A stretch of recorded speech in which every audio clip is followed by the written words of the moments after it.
Independent Commission for Infrastructure will live stream its hearings beginning next week. ICI Chairperson Andres Reyes faced the Senate Committee on Justice on Wednesday, October 22, during the panel's hearing on anomalous infrastructure projects in the country. In his opening remarks, Reyes admits that the creation of the ICI needs refinement and more power. ICI is only 39 days old. For the last 21 days, we only had 3 lawyers.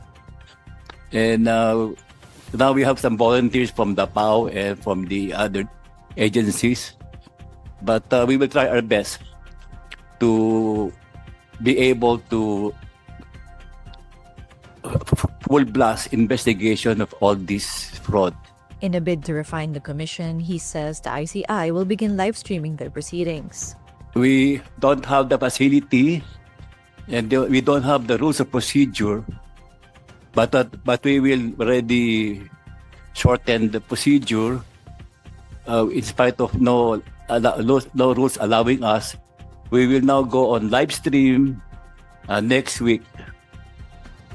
Once we get to be able to have the technical capability with us already. So again, I repeat, we'll be doing live stream next week. Panel Chair Senator Kiko Pangilinan says the ICI's pronouncement is welcome news. People would like to know the facts of these cases and would like to be updated as to the developments and the progress of the investigation. And a live streaming of the proceedings will definitely address this concern of the public. Meanwhile, the palace says it's up to the ICI to do whatever it needs to show it is impartial. Lawmakers and civil society groups previously called for the live streaming of ICI hearings so that the public can monitor developments regarding the flood control mess. A fire broke out at the Department of Public Works and Highways office in Quezon City on Wednesday, October 22. In an initial report, the Bureau of Fire Protection National Capital Region says the incident occurred at the DPWH Bureau of Research and Standards building. The building is located on Nia Road in Barangay Peñahan, Quezon City. According to the BFP, the first alarm was raised at 12:50 p.m., with the second alarm raised at 12:51 p.m. The third alarm was reached at 12:56 p.m. The fire was declared under control at 1:34 p.m., while it was eventually extinguished at 1:49 p.m.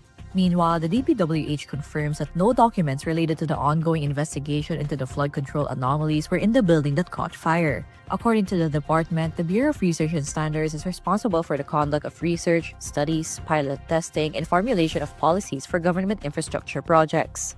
Citing initial findings, the agency says the fire originated from a computer unit inside the Materials Testing Division that reportedly exploded.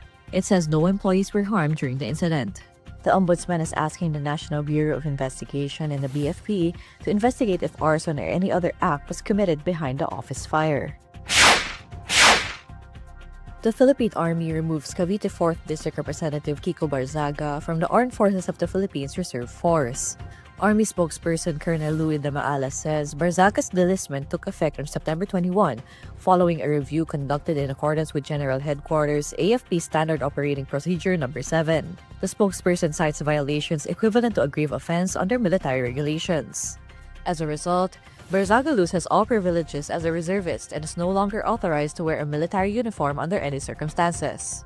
According to the Army, the move was made in line with Articles 177 and 179 of the Revised Penal Code, which prohibit usurpation of authority and the illegal use of uniforms and insignias. De Maala says Barzaga is also barred from future commissioning into either the AFP regular or reserve ranks.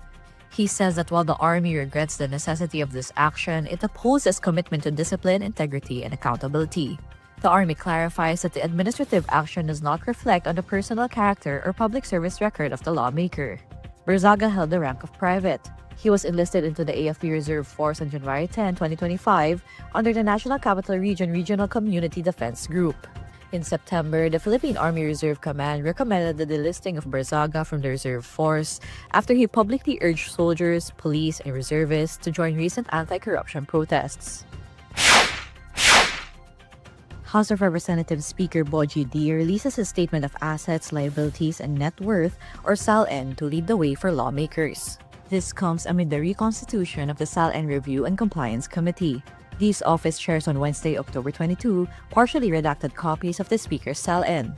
It shows that D has total assets worth 121.1 million pesos and liabilities of around 47.12 million pesos, resulting in a net worth of 74.01 million pesos. The SALN shows that he has 11 agricultural properties acquired between 1981 and 1996, of which 9 were purchased and 2 were inherited. He also has 5 residential properties acquired from 1986 to 2009, 3 of which were purchased and 2 were inherited.